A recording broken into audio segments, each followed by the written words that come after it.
Huwag kang mag-alala, ma'am, sa security ko. Kasi may kinausap na ako na tao. Sinabi ko sa kanya, kapag pinatay ako, patayin mo si BBM, si Lisa Araneta, at si Martin Romales. No joke. No joke. Nagbilin na ako, ma'am. Pag namatay ako, sabi ko, huwag ka tumigil hanggang hindi mo mapatay sila. Huwag niyong pahirapan yung mga tao.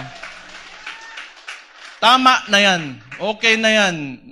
Siguro yung mga anak nyo maka-aral sa abroad, you can eat, in a very nice restaurants. Tama na yan. That's okay. Isang ulo lang naman ang kailangan namin. Ang ulo ni Bongbong Marcos!